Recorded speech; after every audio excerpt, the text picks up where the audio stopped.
ನಮಸ್ಕಾರ ಪ್ರಿಯ ವೀಕ್ಷಕರೇ, ನಿಮ್ಮೆಲ್ಲರಿಗೂ ಕೂಡ ಕ್ರಿಸ್ತ ಯೇಸುವಿನ ಮಧುರವಾದಂತಹ ನಾಮದಲ್ಲಿ ಪ್ರೀತಿಯಿಂದ ಈ ಒಂದು ಆತ್ಮೀಯ ಕಾರ್ಯಕ್ರಮಕ್ಕೆ ಆಹ್ವಾನವನ್ನು ಬಯಸುತ್ತೇನೆ.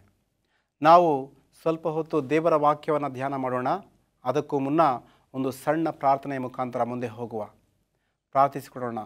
ನಮ್ಮನ್ನು ಬಹಳವಾಗಿ ಪ್ರೀತಿ ಮಾಡುವಂತಹ ಪ್ರಿಯ ಪರಲೋಕದ ಸ್ವಾಮಿ, ಪರಿಶುದ್ಧನೇ, ಮಹೋನ್ನತನೇ, ನಿನ್ನ ಪರಿಶುದ್ಧ ನಾಮಕ್ಕೆ ಸ್ತೋತ್ರಪ್ಪ. ಕರ್ತನೆ, ಈ ಒಂದು ಸಂದರ್ಭದಲ್ಲಿ ನಿನ್ನ ವಾಕ್ಯವನ್ನು ಧ್ಯಾನ ಮಾಡುವಂತಹ ಮಹಾಭಾಗ್ಯವನ್ನು ಕೊಟ್ಟಿದ್ದಿ, ಸ್ತೋತ್ರ ಅಪ್ಪ. ವಿಶೇಷವಾಗಿ ನಿನ್ನ ವಾಕ್ಯವನ್ನು ಧ್ಯಾನ ಮಾಡುತ್ತಿರುವಾಗ ಸ್ವಾಮಿ, ನಮ್ಮೊಟ್ಟಿಗೆ ನೀನೇ ಮಾತನಾಡಬೇಕೆಂದು ನನ್ನ ಬಾಯ ಮಾತುಗಳು, ನನ್ನ ಹೃದಯದ ಧ್ಯಾನವು ನಿನಗೆ ಸಮರ್ಪಕವಾಗಿರಲೆಂದು ಯೇಸುವಿನ ನಾಮದಲ್ಲಿ ಬೇಡಿಕೊಳ್ಳುತ್ತೇನೆ ಸ್ವಾಮಿ, ಆಮೇನ್. ಪ್ರಿಯರೇ, ಈ ಒಂದು ಸಂದರ್ಭದಲ್ಲಿ ಸತ್ಯವಾಕ್ಯವನ್ನು ಸ್ವಲ್ಪ ಹೊತ್ತು ನಾವು ಧ್ಯಾನ ಮಾಡಲು ಹೋಗುತ್ತಿದ್ದೇವೆ. ಯೇಸು ಸ್ವಾಮಿಯವರ ನಾಯಕತ್ವ, ಇಲ್ಲವೇ ಕ್ರೈಸ್ತರ ನಾಯಕತ್ವ, ಇದರ ಕುರಿತಾಗಿ ಸ್ವಲ್ಪ ಹೊತ್ತು ನಾವು ದೇವರ ವಾಕ್ಯವನ್ನು ಧ್ಯಾನ ಮಾಡೋಣ. ಆಂಗ್ಲದಲ್ಲಿ ನಾವು ನೋಡುವಾಗ ಕ್ರಿಶ್ಚಿಯನ್ ಲೀಡರ್ಶಿಪ್ ಇಲ್ಲವೇ ಚರ್ಚ್ ಲೀಡರ್ಶಿಪ್ ಎಂಬುದಾಗಿ ಕರೆಯುವುದುಂಟು. ನಾವು ಸಭೆಯಲ್ಲಿ ನಾಯಕರಾಗಿದ್ದರೆ ಯಾವ ರೀತಿ ಇರಬೇಕು, ಸಭೆಯಲ್ಲಿ ನಮ್ಮ ಅಧಿಕಾರ, ನಮ್ಮ ದಬ್ಬಾಳಿಕೆಗಳನ್ನು ನಾವು ಪ್ರದರ್ಶನ ಮಾಡ್ತಾ ಇರ್ತೇವೆ. ಆದರೆ ಸತ್ಯವಾಕ್ಯ ಅದರ ಕುರಿತಾಗಿ ಏನು ಹೇಳುತ್ತೆ ಎಂಬುದನ್ನು ನಾವು ವಿಶೇಷವಾಗಿ ಗಮನಿಸಬೇಕು.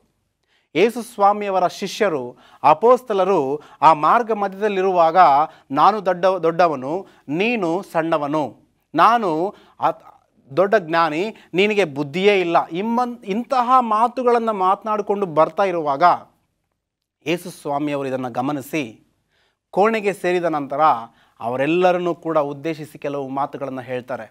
ಏನು ಆ ಮಾತುಗಳನ್ನು ಎಂಬುದನ್ನು ನಾವು ಗಮನಿಸೋಣ. ಮತ್ತಾಯನ ಸುವಾರ್ತೆ ನಾವು 20ನೇ ಅಧ್ಯಾಯ 26ರಿಂದ ಓದಿಕೊಳ್ಳೋಣ. ಪ್ರಿಯರೇ, ಯೇಸು ಸ್ವಾಮಿಯವರು ಈ ನಾಯಕತ್ವದ ಕುರಿತಾಗಿ, ಸಭೆಯ ನಾಯಕತ್ವದ ಕುರಿತಾಗಿ, ಕ್ರಿಶ್ಚಿಯನ್ ಲೀಡರ್ಶಿಪ್ ಕುರಿತಾಗಿ ಮಾತನಾಡುತ್ತಿರುವಂತಹ ಕೆಲವು ಮಾತುಗಳು ಅದ್ಭುತವಾಗಿವೆ. ಈ ಮತ್ತಾಯನ ಸುವಾರ್ತೆ 20ನೇ ಅಧ್ಯಾಯ 26ರಿಂದ 28 ವಚನಗಳಲ್ಲಿ. ಬನ್ನಿ ಓದೋಣ. ದೇವರ ವಾಕ್ಯ ಈ ರೀತಿ ಹೇಳುತ್ತೆ, ನಿಮ್ಮಲ್ಲಿ ಹಾಗಿರಬಾರದು. ಕ್ಷಮಿಸಿ, ನಾವು 25ರಿಂದ ಓದೋಣ.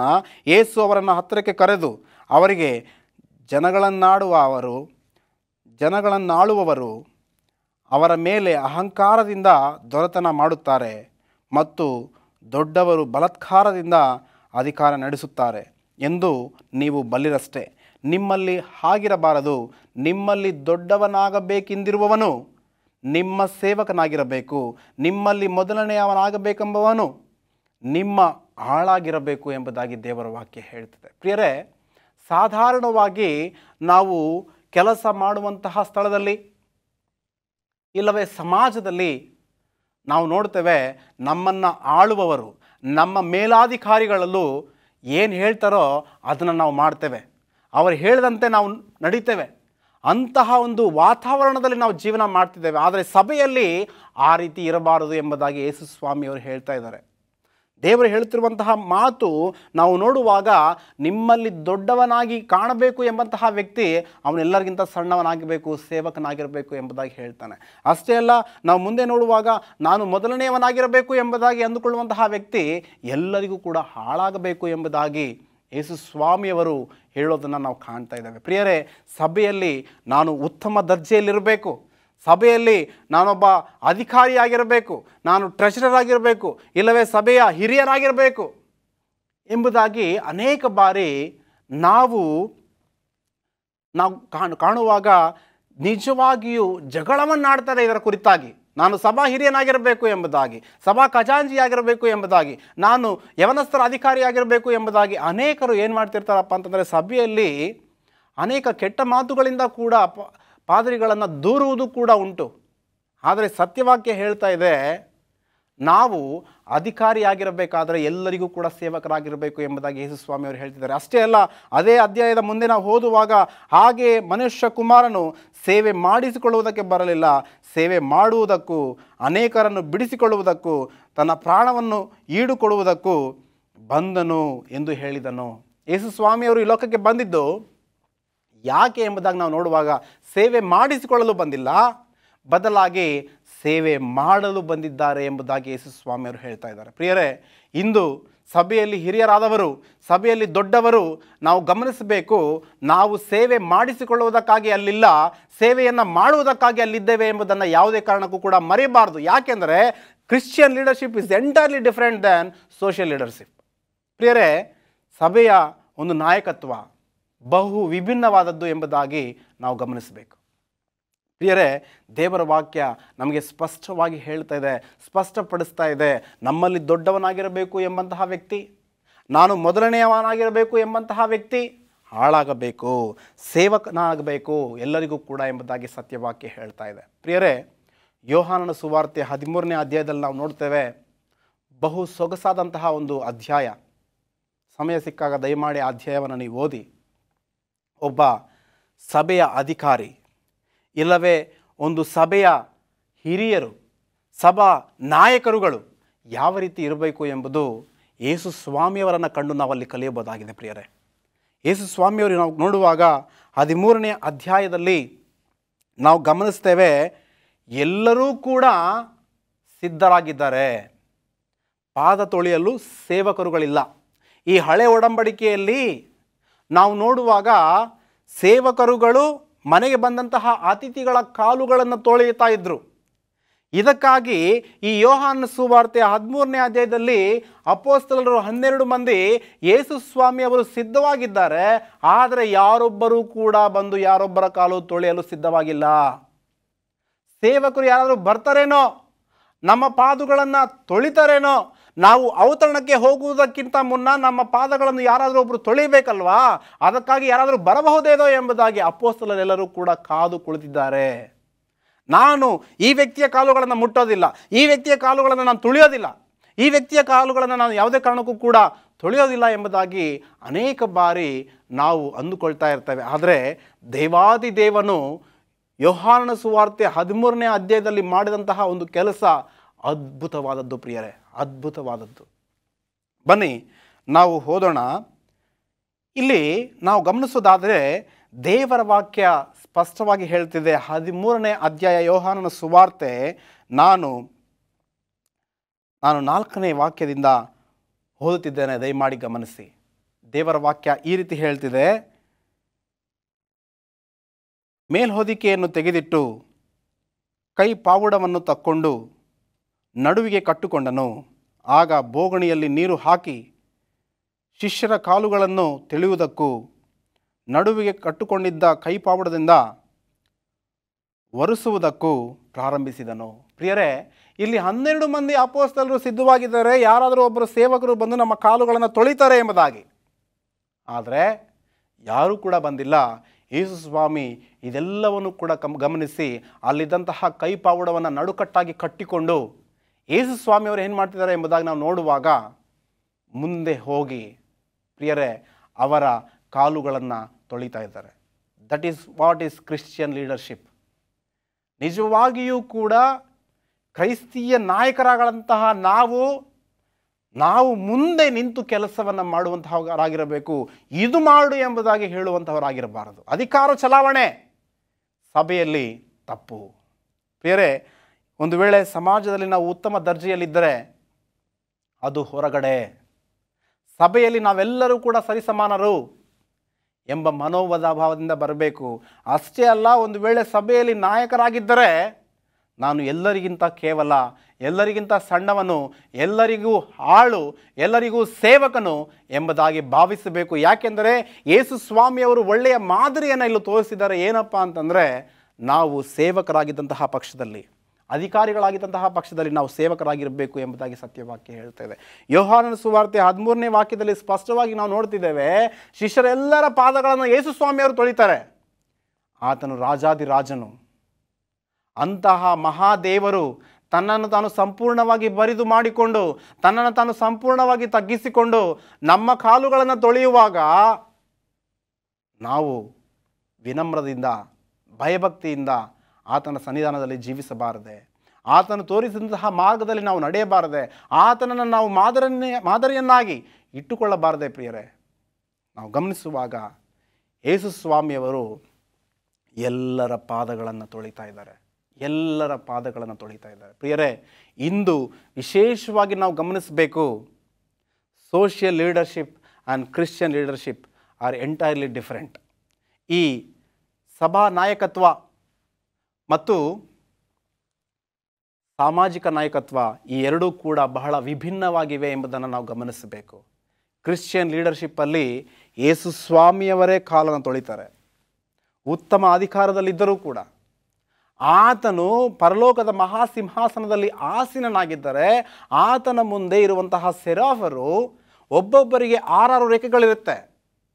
2 ರೆಕ್ಕೆಗಳಿಂದ ತಮ್ಮ ಮುಖವನ್ನು ಮುಚ್ಚಿಕೊಳ್ತಾರೆ, 2 ರೆಕ್ಕೆಗಳಿಂದ ತಮ್ಮ ಪಾದಗಳನ್ನು ಮುಚ್ಚಿಕೊಳ್ತಾರೆ. ಆ ದೇವಾದಿ ದೇವರ ಮಹಿಮೆಯನ್ನು ನಾವು ಕಾಣಲು ಸಾಧ್ಯವಿಲ್ಲ, ನಮ್ಮ ಪಾದಗಳನ್ನು ಅವರಿಗೆ ತೋರಿಸಬಾರದು ಎಂಬುದಾಗಿ 2ರಿಂದ ತಮ್ಮ ಮುಖವನ್ನು, 2ರಿಂದ ತಮ್ಮ ಕಾಲುಗಳನ್ನು ಮುಚ್ಚಿಕೊಳ್ತಾರೆ. ಇನ್ನೂ 2 ರೆಕ್ಕೆಗಳಿಂದ ಪ್ರಿಯರೇ ದೇವರ ಸನ್ನಿಧಾನದಲ್ಲಿ ಹೆಜ್ಜೆ ಇಡಲು ನಾವು ಅನರ್ಹರು ಎಂಬುದಾಗಿ ಎಗುರುತ್ತಾ ಎಗುರುತ್ತಾ ಪರಿಶುದ್ಧನು ಪರಿಶುದ್ಧನು ಪರಿಶುದ್ಧನು ಎಂಬುದಾಗಿ ಆ ದೇವಾದಿ ದೇವರನ್ನು ಸ್ತುತಿ ಮಾಡ್ತಾ ಇರ್ತಾರೆ.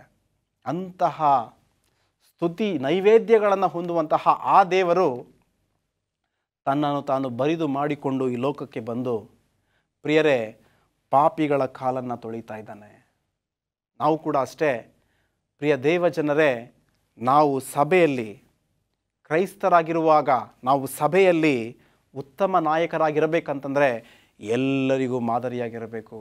ಎಲ್ಲರ ಕಾಲುಗಳನ್ನು ತೊಳೆಯುವಂತಹ ಪ್ರವೃತ್ತಿ ನಮ್ಮಲ್ಲಿರಬೇಕು ಪ್ರಿಯರೇ. ಯೇಸು ಸ್ವಾಮಿಯಲ್ಲಿ ಈ ಒಂದು ಗುಣ ಇತ್ತು. ಯೇಸು ಸ್ವಾಮಿಯಲ್ಲಿ ಪ್ರಿಯರೇ ಈ ಒಂದು ಗುಣ ಇತ್ತು. ನೋಡಿ, ನಾವು ಗಮನಿಸೋದಾದರೆ ಯೇಸು ಸ್ವಾಮಿಯವರು ಶಿಷ್ಯರ ಎಲ್ಲರ ಪಾದಗಳನ್ನು ತೊಳಿತಾ ಬರ್ತಾರೆ. ನೋಡಿ, ನಾನು 13ನೇ ಅಧ್ಯಾಯ ಮುಂದಕ್ಕೆ ಹೋಗ್ತೇನೆ. ಆತನು 6ನೇ ವಚನಕ್ಕೆ ಬರುವಾಗ ಯೇಸು ಸ್ವಾಮಿಯವರು ಪೇತ್ರನ ಕಾಲನ್ನು ತೊಳೆಯಲು ಹೋಗ್ತಾನೆ. ನೋಡಿ, ಇಲ್ಲಿ ಗಮನಿಸುವಾಗ, ಆಗ ಸೀಮೋನ ಪೇತ್ರನ ಬಳಿಗೆ ಬರಲು ಇವನು ಆತನಿಗೆ, ಸ್ವಾಮಿ, ನೀನು ನನ್ನ ಕಾಲನ್ನು ತೊಳೆಯಬೇಕೇ ಎಂದು ಹೇಳಿದನು. ಅದಕ್ಕೆ ಯೇಸು, ನಾನು ಮಾಡುವುದು ಈಗ ನಿನಗೆ ತಿಳಿಯುವುದಿಲ್ಲ, ಇನ್ನು ಮೇಲೆ ನಿನಗೆ ತಿಳಿಯುವುದು ಅಂದನು. ಪೇತ್ರನು, ನೀನು ನನ್ನ ಕಾಲುಗಳನ್ನು ಎಂದಿಗೂ ತೊಳೆಯಬಾರದು ಎಂದು ಹೇಳಿದ್ದಕ್ಕೆ ಯೇಸು, ನಾನು ನಿನ್ನನ್ನು ತೊಳೆಯದಿದ್ದರೆ ನನ್ನ ಸಂಗಡ ನಿನಗೆ ಪಾಲಿಲ್ಲ ಅಂದನು. ಪ್ರಿಯರೇ, ಇಲ್ಲಿ ಪೇತ್ರನು ಯೇಸು ಸ್ವಾಮಿಯನ್ನು ಕಂಡು ಹೇಳ್ತಿದ್ದಾನೆ, ಸ್ವಾಮಿ, ನೀನು ನನ್ನ ಪಾಲನ್ನು ತೊಳೆಯೋದಾ? ನನ್ನ ಪಾದವನ್ನು ಮುಟ್ತೀಯ ಸ್ವಾಮಿ? ಬೇಡ ಎಂಬುದಾಗಿ ಹೇಳುವಾಗ ಯೇಸು ಸ್ವಾಮಿಯರು ಹೇಳ್ತಿದ್ದಾರೆ, ಪೌಲನೇ, ನಾನೇನು ಮಾಡ್ತಿದ್ದೇನೆ ಎಂಬುದಾಗಿ ನಿನಗೆ ಇವಾಗ ಅರ್ಥ ಆಗೋದಿಲ್ಲ, ಮುಂದೆ ಅರ್ಥವಾಗುತ್ತೆ, ನನ್ನ ಕಾಲನ್ನು ತೊಳಿತೀನಿ ಎಂಬುದಾಗಿ ಹೇಳುವಾಗ, ಇಲ್ಲ ಸ್ವಾಮಿ, ನನ್ನ ಪಾದಗಳನ್ನು ನೀನು ಮುಟ್ಟಲೇಬಾರದು, ನನ್ನ ಪಾದಗಳನ್ನು ನೀನು ತೊಳೆಯಲೇಬಾರದು ಎಂಬುದಾಗಿ ಹೇಳುವಾಗ ಯೇಸು ಸ್ವಾಮಿ ಹೇಳ್ತಾರೆ, ಪೇತ್ರನೇ, ನಾನು ನಿನ್ನ ಪಾದಗಳನ್ನು ತೊಳೆಯದೇ ಹೋದರೆ ನನ್ನ ರಾಜ್ಯದಲ್ಲಿ ನಿನಗೆ ಪಾಲಿಲ್ಲ ಎಂಬುದಾಗಿ ಹೇಳ್ತಾನೆ. ಅದಕ್ಕೆ ಪೇತ್ರನು ಹೇಳ್ತಾನೆ, ಸ್ವಾಮಿ, ನನ್ನ ಕಾಲುಗಳನ್ನು ಮಾತ್ರ ಅಲ್ಲ, ನನ್ನ ತಲೆಯನ್ನು, ನನ್ನ ಕೈಗಳೆಲ್ಲವನ್ನೂ ಕೂಡ ಶುದ್ಧ ಮಾಡು ಸ್ವಾಮಿ, ನಾನು ಮಹಾಪಾಪಿ ಎಂಬುದಾಗಿ ಪೇತ್ರನು ಹೇಳೋದನ್ನು ನಾವು ಕಾಣ್ತೇವೆ. ಪ್ರಿಯರೇ, ನಾವಿಲ್ಲಿ ಗಮನಿಸಬಹುದು, ಪೇತ್ರ ಬೇಡ ಎಂಬುದಾಗಿ ಹೇಳಿದರೂ ಸರಿ, ಯೇಸು ಸ್ವಾಮಿಯವರು ಪೇತ್ರನ ಕಾಲನ್ನು ಮುಟ್ತಾರೆ, ಪೇತ್ರನ ಕಾಲನ್ನು ತೊಳಿತಾರೆ. ಪ್ರಿಯರೇ, ಇಂತಹ ಒಂದು ಗುಣ ಕ್ರಿಸ್ತ ಯೇಸುವಿನಲ್ಲಿದ್ದಂತಹ ಈ ಮನಸ್ಸು ನಿಮ್ಮಲ್ಲಿಯೂ ಕೂಡ ಇರಲಿ ಎಂಬುದಾಗಿ ಪೌಲನು ಫಿಲಿಪ್ಪದವರಿಗೆ ಬರೆಯುತ್ತಾ 2ನೇ ಅಧ್ಯಾಯದಲ್ಲಿ ಸೊಗಸಾದಂತಹ ಮಾತನ್ನು ಹೇಳ್ತಾನೆ. ಬನ್ನಿ ಆ ಮಾತನ್ನು ಓದಿಕೊಳ್ಳೋಣ. ಫಿಲಿಪ್ಪದವರಿಗೆ ಬರೆದಂತಹ ಪತ್ರಿಕೆ 2ನೇ ಅಧ್ಯಾಯ ನಾನು 5ನೇ ವಾಕ್ಯದಿಂದ ಓದ್ತಿದ್ದೇನೆ. ಕ್ರಿಸ್ತ ಯೇಸುವಿನಲ್ಲಿದ್ದಂತಹ ಮನಸ್ಸು ನಿಮ್ಮಲ್ಲಿಯೂ ಇರಲಿ. ಆತನು ದೇವ ಸ್ವರೂಪನಾಗಿದ್ದರು, ದೇವರಿಗೆ ಸರಿಸಮಾನನಾಗಿರೋದೆಂಬ ಅಮೂಲ್ಯ ಪದವಿಯನ್ನು ಬಿಡಲಲ್ಲೇನೋ ಎಂದೆಣಿಸದೆ ತನ್ನನ್ನು ಬರಿದು ಮಾಡಿಕೊಂಡು ದಾಸನ ರೂಪವನ್ನು ಧರಿಸಿ ಮನುಷ್ಯರಿಗೆ ಸಾದೃಶ್ಯನಾದನು ಎಂಬುದಾಗಿ ದೇವರ ವಾಕ್ಯ ಹೇಳ್ತಿದೆ. ಪ್ರಿಯರೇ, ಯೇಸು ಸ್ವಾಮಿಯಲ್ಲಿದ್ದಂತಹ ಈ ಮಹಾಗುಣ ನನ್ನಲ್ಲೂ ಬರಬೇಕು, ನಿನ್ನಲ್ಲೂ ಬರಬೇಕು. ಸೇವಕರಾಗಿ ನಾವಿರಬೇಕು. ಆಗ ತಾನೇ ನಾವು ಉತ್ತಮ ಕ್ರೈಸ್ತಿಯ ನಾಯಕರಾಗಿರಲು ಸಾಧ್ಯ ಎಂಬುದಾಗಿ ದೇವರ ವಾಕ್ಯ ಹೇಳ್ತಾ ಇದೆ. ಪ್ರಿಯರೇ, ನಾವು ವಿಶೇಷವಾಗಿ ಗಮನಿಸುವಾಗ ದೇವರ ವಾಕ್ಯ ನಮ್ಗೆ ಹೇಳುತ್ತೆ, ಯಾರು ತಗ್ಗಿಸ್ಕೊಳ್ತಾರೋ ಅವರು ಹೆಚ್ಚಿಸಲ್ಪಡ್ತಾರೆ ಎಂಬುದಾಗಿ. ಖಂಡಿತವಾಗಲೂ ಪ್ರಿಯರೇ, ನಾವು ನಮ್ಮನ್ನು ತಗ್ಗಿಸಿಕೊಳ್ಳುವಾಗ, ದೇವರ ಸಭೆಯಲ್ಲಿ ನಮ್ಮನ್ನು ತಗ್ಗಿಸಿಕೊಳ್ಳುವಾಗ ದೇವರು ನಮ್ಮನ್ನು ಮೇಲೆತ್ತಾನೆ. ಪ್ರಿಯರೇ, ನಾವು ಗಮನಿಸ್ತೇವೆ, ಯೇಸು ಸ್ವಾಮಿಯವರು ತನ್ನನ್ನು ತಾನು ತಗ್ಗಿಸಿಕೊಂಡರು. ಹೌದು, ಆತನು ಚಾಟಿಗಳಿಂದ ಹೊಡೆಯಲ್ಪಟ್ಟ, ಆತನು ಮರಣಕ್ಕೊಳಗಾದ, ಆತನಿಗೆ ಮುಳ್ಳಿನ ಕಿರೀಟವನ್ನಿಟ್ಟರು, ಆತನನ್ನು ಸಮಾಧಿಯಲ್ಲಿಟ್ಟರು. ಆದರೆ 3ನೇ ದಿವಸದಲ್ಲಿ ಆತನು ಮೃತ್ಯುಂಜಯನಾಗಿ ಎದ್ದ. ಪ್ರಿಯರೇ, ನಾವು ನಮ್ಮನ್ನು ನಾವು ತಗ್ಗಿಸಿಕೊಳ್ಳುವಾಗ ದೇವರು ನಮ್ಮನ್ನು ಹೆಚ್ಚಿಸ್ತಾನೆ ಎಂಬುದನ್ನು ಯಾವುದೇ ಕಾರಣಕ್ಕೂ ಕೂಡ ಮರೆಯಬಾರದು. ಯೋಸೇಫನು ತಗ್ಗಿಸಿಕೊಂಡ ತನ್ನನ್ನು ತಾನು ಅಣ್ಣಂದಿರೇ ಆತನಿಗೆ ಮೋಸ ಮಾಡಿದರು, ಆತನನ್ನು ಮತ್ತೊಬ್ಬರಿಗೆ ಮಾರಿಬಿಟ್ಟರು, ಸಹಿಸಿಕೊಂಡ ಯೋಸೇಫ. ಅಷ್ಟೇ ಅಲ್ಲ, ಪೋತಿಫರನ ಮನೆಯಲ್ಲಿದ್ದ ಅವನು, ಅಲ್ಲೂ ಕೂಡ ಮೋಸ ಮಾಡಿದರು, ಅಲ್ಲೂ ಕೂಡ ಸಹಿಸಿಕೊಂಡ. ಅಲ್ಲಿಂದ ಸೆರೆಮನೆಗೆ ಹಾಕಿದರು, ಅಲ್ಲೂ ಕೂಡ ಸಹಿಸಿಕೊಂಡ. ದೇವರು ಕೊನೆಗೆ ಐಗುಪ್ತ ದೇಶದ ಅಧಿಕಾರಿಯನ್ನಾಗಿ, ಪ್ರಧಾನಿಯನ್ನಾಗಿ ದೇವರು ಯೋಸೇಫನನ್ನು ಮೇಲೆತ್ತುತ್ತಾನೆ, ಸಹಿಸಿಕೊಂಡ ಪ್ರಯುಕ್ತ. ಆದ್ದರಿಂದ ಕ್ರೈಸ್ತರಾದಂತಹ ನಾವು ಸಹಿಸಿಕೊಳ್ಳುವಾಗ ದೇವರು ನಮ್ಮನ್ನು ಮೇಲೆತ್ತಾನೆ, ದೇವರು ನಮ್ಮನ್ನು ಅತ್ಯಧಿಕವಾಗಿ ಆಶೀರ್ವಾದ ಮಾಡ್ತಾನೆ ಎಂಬುದನ್ನು ಯಾವುದೇ ಕಾರಣಕ್ಕೂ ಕೂಡ ಮರೆಯಬಾರದು. ಯೇಸು ಸ್ವಾಮಿಯವರು 12 ಮಂದಿ ಶಿಷ್ಯರ ಪಾದಗಳನ್ನು ತೊಳೆದು ಏನು ಹೇಳ್ತೇನೆ ಗೊತ್ತಾ ಪ್ರಿಯರೇ? ಎಲ್ಲರ ಪಾದಗಳನ್ನು ತೊಳೆದು ಆತನು ಹೇಳುವಂತಹ ಒಂದು ಮಾತು ನಾವು ಗಮನಿಸಬಹುದು. ಯೋಹಾನ ಸುವಾರ್ತೆ 13ನೇ ಅಧ್ಯಾಯದಲ್ಲಿ ಆ ಮಾತು ಓದೋಣ ಬನ್ನಿ. 15ರಿಂದ ನಾನು ಓದ್ತಿದ್ದೇನೆ. 14ರಿಂದ, ಕರ್ತನು ಗುರುವು ಆಗಿರುವ ನಾನು ನಿಮ್ಮ ಕಾಲುಗಳನ್ನು ತೊಳೆದಿರಲಾಗಿ ನೀವು ಸಹ ಒಬ್ಬರ ಕಾಲನ್ನು ಒಬ್ಬರು ತೊಳೆಯುವ ಹಂಗಿನವರಾಗಿದ್ದೀರಿ. ನಾನು ನಿಮಗೆ ಮಾಡಿದ ಮೇರೆಗೆ ನೀವು ಸಹ ಮಾಡುವಂತೆ ನಿಮಗೆ ಮಾದರಿಯನ್ನು ತೋರಿಸಿದ್ದೇನೆ. ಪ್ರಿಯರೇ, ನಿಜವಾಗಿಯೂ ಕ್ರೈಸ್ತಿಯ ನಾಯಕರು ಇಂತಹ ಗುಣ ಇರಬೇಕು ಪ್ರಿಯರೇ. ಎಂತಹ ಗುಣ ಎಂಬುದಾಗಿ ನಾವು ನೋಡುವಾಗ, ನಾನು ನಿಮಗೆ ಮಾದರಿಯನ್ನು ತೋರಿಸಿದ್ದೇನೆ, ನಾನು ನಿಮ್ಮ ಪಾದಗಳನ್ನು ತೊಳೆದಿದ್ದೇನೆ, ಆದ್ದರಿಂದ ನೀವೆಲ್ಲರೂ ಕೂಡ ನಿಮ್ಮ ಪಾದಗಳನ್ನು ತೊಳೆದುಕೊಳ್ಳುವ ಹಂಗಿನಲ್ಲಿದ್ದೀರಿ, ಮಾಡಿರಿ, ನೀವೆಲ್ಲರೂ ಕೂಡ ಒಬ್ಬರ ಕಾಲನ್ನು ಒಬ್ಬರು ತೊಳೆಯಿರಿ ಎಂಬುದಾಗಿ ಯೇಸು ಸ್ವಾಮಿಯವರು ಮಾದರಿಯನ್ನು ತೋರಿಸಿದ್ದಾರೆ ಪ್ರಿಯರೇ. ನಿಜವಾಗಲೂ ಇಂದು ಸಭೆಯಲ್ಲಿ ಇಂತಹ ವಾತಾವರಣವಿರುವಾಗ ಸಭೆಯಲ್ಲಿ ಖಂಡಿತವಾಗಲೂ ಪ್ರಿಯರೇ ಸಮಸ್ಯೆಗಳಿರುವುದಿಲ್ಲ. ಇಂದಿನ ಸಭೆಗಳು ತುಂಬ ದುಃಖಕರ ಸಂಗತಿ ಏನಪ್ಪ ಅಂತಂದರೆ, ಇವರನ್ನು ಕಂಡ್ರೆ ಅವ್ರಿಗಾಗೋದಿಲ್ಲ, ಅವರನ್ನು ಕಂಡ್ರೆ ಇವರಿಗಾಗೋದಿಲ್ಲ. ಸಭೆಯಲ್ಲಿ ಗುಂಪುಗಳು, ಆ ಗುಂಪುಗಳಿಗೆ ಅಧ್ಯಕ್ಷರು, ಉಪಾಧ್ಯಕ್ಷರು, ಖಜಾಂಚಿಗಳು ಕೂಡ. ಬಹಳ ವಿಪರ್ಯಾಸ, ಬಹಳ ದುಃಖಕರ. ಯೇಸು ಸ್ವಾಮಿಯವರು ಎಲ್ಲರನ್ನೂ ಕೂಡ ಪ್ರೀತಿಸಿ 12 ಮಂದಿಯನ್ನು ಪ್ರೀತಿಸಿ 12 ಮಂದಿಯ ಕಾಲುಗಳನ್ನು ಕೂಡ ತೊಳೆಯುತ್ತಾನೆ. ಅಷ್ಟೇ ಅಲ್ಲ, ನಾನು ನಿಮಗೆ ಮಾಡಿದ ಮೇರೆಗೆ ನೀವು ಕೂಡ ಒಬ್ಬರಿಗೊಬ್ಬರು ಮಾಡಿಕೊಳ್ಳ್ರಿ, ಒಬ್ಬರ ಕಾಲನ್ನು ಒಬ್ಬರು ನೀವು ತೊಳೆದುಕೊಳ್ಳ್ರಿ ಎಂಬುದಾಗಿ ಯೇಸು ಸ್ವಾಮಿಯವರು ಉಪದೇಶವನ್ನು ಕೊಡ್ತಾ ಇದ್ದಾರೆ ಪ್ರಿಯರೇ. ಆದ್ದರಿಂದ ನಾವು ಕೂಡ ಒಬ್ಬರ ಕಾಲನ್ನು ಒಬ್ಬರು ತೊಳೆದುಕೊಳ್ಳಬೇಕು. ಅಷ್ಟೇ ಅಲ್ಲ, ಸಭೆಯಲ್ಲಿ ಅಧಿಕಾರಿಯಾಗಬೇಕು ಎಂಬುದಾಗಿ ಅಂದುಕೊಳ್ಳುವಂತಹ ವ್ಯಕ್ತಿ ಯಾವುದೇ ಕಾರಣಕ್ಕೂ ಕೂಡ ಈ ಲಕ್ಷಣಗಳಿಂದ ದೂರವಾಗಬಾರದು ಎಂಬುದಾಗಿ ನಾವು ನೋಡ್ತೇವೆ. ನಿಮ್ಮಲ್ಲಿ ಅಧಿಕಾರಿಯಾಗಬೇಕು ಎಂಬುದಾಗಿ ಬಯಸುವವನು ನಿಮ್ಮೆಲ್ಲರಿಗೂ ಕೂಡ ಸೇವಕನಾಗಿರಬೇಕು, ನಿಮ್ಮಲ್ಲಿ ಮೊದಲನೆಯವನಾಗಿರಬೇಕು ಎಂಬುದಾಗಿ ಅಂದುಕೊಳ್ಳುವಂತಹ ವ್ಯಕ್ತಿ ನಿಮ್ಮೆಲ್ಲರಿಗೂ ಆಳಾಗಿರಬೇಕು ಎಂಬುದಾಗಿ ಸತ್ಯವಾಕ್ಯ ಯೇಸು ಸ್ವಾಮಿಯವರು ತಮ್ಮ ಬಾಯ ಮುಖಾಂತರ ನುಡಿದಿದ್ದಾರೆ ಪ್ರಿಯರೇ. ಆದ್ದರಿಂದ ಇಂತಹ ಲಕ್ಷಣಗಳನ್ನು ನಾವು ರೂಪಿಸಿಕೊಳ್ಳಬೇಕು. ಅಷ್ಟೇ ಅಲ್ಲ, ನಿಜವಾದ ನಾಯಕನಿಗಿರುವಂತಹ ಮತ್ತೊಂದು ಲಕ್ಷಣ ಏನು ಎಂಬುದಾಗಿ ನಾವು ನೋಡುವಾಗ, A leader should always lead his sheep. ನಾವು ಗಮನಿಸುವಾಗ ಒಬ್ಬ ನಿಜವಾದ ನಾಯಕ, ಕ್ರೈಸ್ತಿಯ ನಾಯಕ ತನ್ನ ಮಂದೆಯನ್ನು ದೇವರ ಬಳಿಯಲ್ಲಿ ನಡೆಸಬೇಕು, ದೇವರ ಬಳಿಗೆ ನಡೆಸಬೇಕು ಎಂಬುದನ್ನು ನಾವು ಕಾಣ್ತೇವೆ ಪ್ರಿಯರೇ. ಇಲ್ಲಿ ನಾವು ಗಮನಿಸುವಾಗ ಮತ್ತಾಯನ ಸುವಾರ್ತೆ 9ನೇ ಅಧ್ಯಾಯ 36ನೇ ವಾಕ್ಯದಲ್ಲಿ ದೇವರ ವಾಕ್ಯ ಸ್ಪಷ್ಟವಾಗಿ ಹೇಳುತ್ತೆ.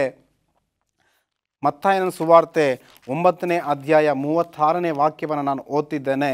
ದೇವರ ವಾಕ್ಯ ಈ ರೀತಿ ಹೇಳ್ತದೆ, ಆದರೆ ಜನರ ಗುಂಪುಗಳನ್ನು ನೋಡಿ ಅವರು ಕುರುಬನಿಲ್ಲದ ಕುರುಗಳ ಹಾಗೆ ತೊಳಲಿ ಬಳಲಿ ಹೋಗಿದ್ದಾರಲ್ಲ ಎಂದು ಅವರ ಮೇಲೆ ಕಣ್ಣೀರಿಟ್ಟನು, ಕನಿಕರಪಟ್ಟನು ಎಂಬುದಾಗಿ ದೇವರ ವಾಕ್ಯ ಹೇಳ್ತದೆ. ಪ್ರಿಯರೇ, ಒಬ್ಬ ಸಭೆಯ ನಾಯಕ ತನ್ನ ಮಂದೆಯನ್ನು ಕಾದು ಕಾಪಾಡಬೇಕು, ತನ್ನ ಮಂದೆಗಾಗಿ ಪ್ರಾರ್ಥಿಸಬೇಕು, ತನ್ನ ಮಂದೆಗಾಗಿ ಆತನು ಶ್ರಮಿಸಬೇಕು ಎಂಬುದಾಗಿ ಸತ್ಯವಾಕ್ಯ ಹೇಳ್ತದೆ. ಯೇಸು ಸ್ವಾಮಿಯವರ ಬಳಿಗೆ ಬಂದಂತಹ ಬಹುದೊಡ್ಡ ಜನಸಮೂಹವನ್ನು ಕಂಡು ತುಂಬ ವ್ಯಥೆ ಪಡ್ತಾನೆ, ಕನಿಕರ ಪಡ್ತಾನೆ, ದುಃಖ ತಪ್ತನಾಗ್ತಾನೆ ಯೇಸು ಸ್ವಾಮಿ.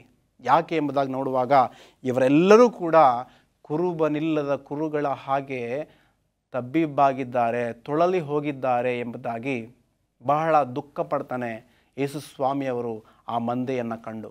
ಪ್ರಿಯ ವೀಕ್ಷಕರೇ, ನಾವು ಸಭೆಯಲ್ಲಿ ನಾಯಕರಾಗಿದ್ದಲ್ಲಿ ನಮ್ಮ ಕುರಿಗಳನ್ನು ಸರಿಯಾಗಿ ಮೇಯಿಸಬೇಕು. ಅವರಿಗೆ ಬೇಕಾದಂತಹ ಆತ್ಮೀಯ ಆಹಾರವನ್ನು ಕೊಡಬೇಕು. ಆ ಮಂದೆಗಾಗಿ ನಾವು ಪ್ರಾರ್ಥಿಸುವಂಥವರಾಗಿರಬೇಕು. ನಾವು ಪ್ರಾರ್ಥನೆ ಮಾಡೋದಿಲ್ಲ, ಸಭೆಯ ಬಗ್ಗೆ ಕಾಳಜಿ ಇಲ್ಲ, ಸಭೆಗೆ ನಾವು ಬರುವುದಿಲ್ಲ, ಆದರೆ ಸಭೆಯಲ್ಲಿ ನಮಗೆ ಅಧಿಕಾರ ಬೇಕು. ಇದು ಖಂಡಿತವಾಗಲೂ ದೇವರು ಒಪ್ಪುವವನಲ್ಲ. ದೇವರು ಖಂಡಿತವಾಗಲೂ ಇದನ್ನು ಕಂಡು ಶಪಿಸ್ತಾನೆ. ದೇವರು ಖಂಡಿತವಾಗಲೂ ಇದನ್ನು ಮೆಚ್ಚುವವನಲ್ಲ. ದೇವರು ಖಂಡಿತವಾಗಲೂ ಶಪಿಸ್ತಾನೆ ಪ್ರಿಯರೇ. ಆದ್ದರಿಂದ ಸಭೆಯಲ್ಲಿ ನಾಯಕರಾಗಿದ್ದಂತಹ ಪಕ್ಷದಲ್ಲಿ ಆ ಸಭೆಯನ್ನು, ಆ ಒಂದು ಮಂದೆಯನ್ನು ದೇವರ ಭಯಭಕ್ತಿಯಲ್ಲಿ ನಡೆಸಬೇಕು. ಆ ಸಭೆಗಾಗಿ ನಾವು ಪ್ರಾರ್ಥಿಸಬೇಕು. ಆ ಮಂದೆಯಲ್ಲಿ ಯಾರೊಬ್ಬರೂ ಕೂಡ ತಪ್ಪಿ ಹೋಗದ ಹಾಗೆ ನಾವು ಶ್ರಮಿಸಬೇಕು ಪ್ರಿಯರೇ. ಇದು ತಾನೇ ನಿಜವಾದಂತಹ ಕ್ರೈಸ್ತಿಯನ ಒಂದು ನಾಯಕದ ಗುಣಲಕ್ಷಣ ಎಂಬುದಾಗಿ ದೇವರ ವಾಕ್ಯದ ಮುಖಾಂತರ ನಾವು ಕಲಿಯಬಹುದು. ಅಷ್ಟೇ ಅಲ್ಲ, ಸತ್ಯವಾಕ್ಯದಲ್ಲಿ ನಾವು ನೋಡ್ತೇವೆ, ನಾವು ರೋಮಾಪುರದವರಿಗೆ ಬರೆದಂತಹ ಪತ್ರಿಕೆ 8ನೇ ಅಧ್ಯಾಯ 34ನೇ ವಚನವನ್ನು ನಾವು ಓದುವ ದೇವರ ವಾಕ್ಯ ಈ ರೀತಿ ಹೇಳುತ್ತೆ. ದಯಮಾಡಿ ಗಮನಿಸಿ. ರೋಮಾಪುರದವರಿಗೆ 8:34, ಅಪರಾಧಿಗಳೆಂದು ನಿರ್ಣಯಿಸುವವರು ಯಾರು? ಕ್ರಿಸ್ತ ಯೇಸು ಮರಣವನ್ನು ಹೊಂದಿದ್ದಲ್ಲದೆ ಜೀವಿತಕ್ಕಾಗಿ ಎದ್ದು ದೇವರ ಬಲಗಡೆಯಲ್ಲಿ ನಮಗೋಸ್ಕರ ಬೇಡುವವನಾಗಿದ್ದಾನೆ. ಯೇಸು ಸ್ವಾಮಿಯವರು ಮೃತ ಹೊಂದಿದರು ನಿಜ. ಆತನು ಹೆಬ್ಬಿಸಲ್ಪಟ್ಟು ಈಗ ಪರಲೋಕದಲ್ಲಿ ನಮ್ಮೆಲ್ಲರಿಗಾಗಿ ಮೊರೆ ಇಡ್ತಾ ಇದ್ದಾನೆ, ಪ್ರಾರ್ಥನೆಯನ್ನು ಮಾಡ್ತಾ ಇದ್ದಾನೆ. ಅದೇ ರೀತಿ ನಿಜವಾದಂತಹ ಕ್ರೈಸ್ತಿಯ ನಾಯಕರು ಪ್ರತಿಯೊಂದೊಂದು ಆತ್ಮಕ್ಕಾಗಿ ದೇವರ ಬಳಿಯಲ್ಲಿ ನಾವು ಬೇಡಬೇಕು ಎಂಬುದಾಗಿ ರೋಮಾಪುರದವರಿಗೆ ಬರೆದಂತಹ ಪತ್ರಿಕೆಯಲ್ಲಿ ಪೌಲನು ತಿಳಿಸ್ತಾ ಇದ್ದಾನೆ.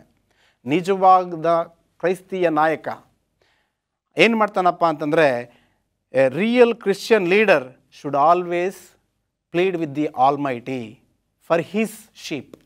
ಪ್ರಿಯರೇ, ನಾವು ರೋಮಾಪುರದವರಿಗೆ ಬರೆದಂತಹ ಪತ್ರಿಕೆ 8ನೇ ಅಧ್ಯಾಯ 34ನೇ ವಚನದಲ್ಲಿ ನಾವು ನೋಡಿದ್ದೇವೆ. ನಿಜವಾದ ನಾಯಕ ಏನು ಮಾಡ್ತಾನೆ? ಯೇಸು ಸ್ವಾಮಿಯವರು ತಂದೆಯ ಬಳಿಯಲ್ಲಿ ಮೊರೆ ಇಡುತ್ತಿರುವ ಹಾಗೆ ಆತನೂ ಕೂಡ ಪ್ರತಿಯೊಂದೊಂದು ಆತ್ಮಕ್ಕಾಗಿ ತಂದೆಯ ಬಳಿಯಲ್ಲಿ ಮೊರೆ ಇಡ್ತಾನೆ. ಪ್ರಿಯರೇ, ನಾವು ಕ್ರೈಸ್ತಿಯ ಗುಣಲಕ್ಷಣಗಳನ್ನು, ಕ್ರೈಸ್ತಿಯ ನಾಯಕರ ಗುಣಲಕ್ಷಣಗಳನ್ನು ಕಲಿತಾ ಇದ್ದೇವೆ. ಕ್ರಿಸ್ತ ಯೇಸುವಿನಲ್ಲಿದ್ದಂತಹ ಸೇವಕನಾಗುವಂತಹ ಮನಸ್ಸು ನಮ್ಮಲ್ಲಿರಬೇಕು. ಅಷ್ಟು ಮಾತ್ರವೇ ಅಲ್ಲ, ಆ ಒಂದು ಮಂದೆಗೆ ದೇವರ ಬಳಿಯೆಲ್ಲ ಕಳಿಸುವಂತಹ ಮನಸ್ಸಿರಬೇಕು. ಅಷ್ಟು ಮಾತ್ರವೇ ಅಲ್ಲದೆ ಪ್ರತಿಯೊಂದೊಂದು ಆತ್ಮಕ್ಕಾಗಿ ಆತನು ಅನುನಿತ್ಯವೂ ಕೂಡ ಪ್ರಾರ್ಥಿಸುವಂತಹ ವ್ಯಕ್ತಿಯಾಗಿರಬೇಕು ಪ್ರಿಯರೇ. ಅಷ್ಟೇ ಅಲ್ಲ, ಒಬ್ಬ ನಿಜವಾದಂತಹ ಕ್ರೈಸ್ತಿಯ ನಾಯಕ ತಪ್ಪು ನಡೆದರೆ ಸಭೆಯಲ್ಲಿ ಅದನ್ನು ಸರಿ ಮಾಡಬೇಕು, ಅವರನ್ನು ಆಧರಿಸಬೇಕು. ಉದಾಹರಣೆಗೆ ನಾವು ನೋಡುವಾಗ, ನಾವು ಯೋಹಾನನ ಸುವಾರ್ತೆ 8ನೇ ಅಧ್ಯಾಯದಲ್ಲಿ ವ್ಯಭಿಚಾರ ಮಾಡುತ್ತಿರುವಾಗ ಹಿಡಿಯಲ್ಪಟ್ಟಂತಹ ಒಬ್ಬ ಸ್ತ್ರೀಯನ್ನು ಕಾಣ್ತೇವೆ. ಆ ಸ್ತ್ರೀಯನ್ನು ಯೇಸು ಸ್ವಾಮಿಯ ಬಳಿಗೆ ಕರೆತಂದು, ಈಕೆ ವ್ಯಭಿಚಾರ ಮಾಡುತ್ತಿರುವಾಗ ಹಿಡಿಯಲ್ಪಟ್ಟಿದ್ದಾಳೆ, ಮೋಶೆಯ ಧರ್ಮಶಾಸ್ತ್ರ ಹೇಳುತ್ತೆ ಈಕೆಯನ್ನು ಕಲ್ಲೆಸೆದು ಕೊಲ್ಲಬೇಕು ಎಂಬುದಾಗಿ ನೀನೇನು ಹೇಳುತ್ತಿ ಎಂಬುದಾಗಿ ಕೇಳುವಾಗ ಯೇಸು ಸ್ವಾಮಿಯವರು ಹೇಳ್ತಾರೆ, ನಿಮ್ಮಲ್ಲಿ ತಪ್ಪು ಮಾಡಿದವನು ಯಾರೋ ಅವನು ಮೊಟ್ಟ ಮೊದಲ ಕಲ್ಲನ್ನು ಎಸೆಯಲಿ. ಯಾರೂ ಹೆಸರಿಲ್ಲ, ಎಲ್ಲರೂ ಹೋಗ್ಬಿಡ್ತಾರೆ. ಆಕೆಯನ್ನು ಕರೆದು, ನಿನ್ನನ್ನು ಯಾರೂ ದಂಡಿಸಲಿಲ್ಲವೋ, ನಾನು ಕೂಡ ನಿನ್ನನ್ನೇನು ಮಾಡೋದಿಲ್ಲಮ್ಮ, ಇನ್ನು ಮೇಲೆ ಇಂಥ ತಪ್ಪನ್ನು ಮಾಡಬೇಡ. ಪ್ರಿಯರೇ, ಯೇಸು ಸ್ವಾಮಿಯವರು ಆಕೆಯ ತಪ್ಪನ್ನು ಸರಿ ಮಾಡ್ತಾ ಇದ್ದಾರೆ. ಅಷ್ಟು ಮಾತ್ರವೇ ಅಲ್ಲ, ಇನ್ನು ಮೇಲೆ ಮಾಡಬೇಡ ಎಂಬಂತಹ ಆಧರಣೆಯನ್ನು ಕೂಡ ಕೊಡ್ತಾ ಇದ್ದಾರೆ. ಇದೇ ರೀತಿಯಾದಂತಹ ಗುಣ ನಮ್ಮಲ್ಲೂ ಇರಬೇಕು. ನೀನು ತಪ್ಪನ್ನು ಮಾಡಬೇಡ, ಅಷ್ಟು ಮಾತ್ರವೇ ಅಲ್ಲ, ನಾನು ನಿನ್ನನ್ನು ದಂಡಿಸೋದಿಲ್ಲ. ಯೇಸು ಸ್ವಾಮಿಯವರು ಆಕೆಯ ತಪ್ಪನ್ನು ಸರಿ ಮಾಡ್ತಾರೆ, ಆಕೆಯನ್ನು ಧೈರ್ಯಗೊಳಿಸಿ ಆಧರಣೆಯನ್ನು ಮಾಡಿ ಕಳಿಸ್ತಾರೆ. ಅದೇ ರೀತಿ ನಾವು ಕೂಡ ಇಂತಹ ಗುಣಲಕ್ಷಣಗಳನ್ನು ಹೊಂದಿ ಜೀವಿಸುವಾಗ ಆ ದೇವರು ಖಂಡಿತವಾಗಲು ನಮ್ಮನ್ನು ಆಶೀರ್ವಾದ ಮಾಡ್ತಾರೆ. ದೇವರು ಸ್ವಲ್ಪ ವಾಕ್ಯವನ್ನು ಆಶೀರ್ವಾದ ಮಾಡಲಿ. ಪ್ರಾರ್ಥನೆ ಮಾಡಿಕೊಳ್ಳೋಣ. ನಮ್ಮನ್ನು ಬಹಳವಾಗಿ ಪ್ರೀತಿ ಮಾಡುವಂತಹ ಪ್ರಿಯ ಪರಲೋಕದ ಸ್ವಾಮಿ, ನಿನ್ನ ನಾಮಕ್ಕೆ ಸ್ತೋತ್ರವಾಗಲಿ. ಅಪಾಕರ್ತನೆ, ಕ್ರೈಸ್ತಿಯ ನಾಯಕರು ಯಾವ ರೀತಿ ಇರಬೇಕು ಎಂಬುದಾಗಿ ಸ್ವಲ್ಪ ಹೊತ್ತು ನಮ್ಮ ಮಟ್ಟಿಗೆ ಮಾತನಾಡೋದಕ್ಕಾಗಿ ಕೋಟ್ಯಾನುಕೋಟಿ ಸ್ತೋತ್ರ. ನಿನ್ನ ವಾಕ್ಯದ ಮೇರೆಗೆ ಜೀವಿಸಲು ಸಹಾಯವನ್ನು ಮಾಡು. ತಲೆಬಾಗಿರುವಂತಹ ಪ್ರತಿ ಮಗನನ್ನ ಮಗಳನ್ನು ಹೇರಳವಾಗಿ ಆಶೀರ್ವದಿಸಿ ನಡೆಸಬೇಕೆಂದು ಯೇಸುವಿನ ನಾಮದಲ್ಲಿ ಬೇಡಿಕೊಳ್ಳುತ್ತೇನೆ ಸ್ವಾಮಿ. ಆಮೇನ್.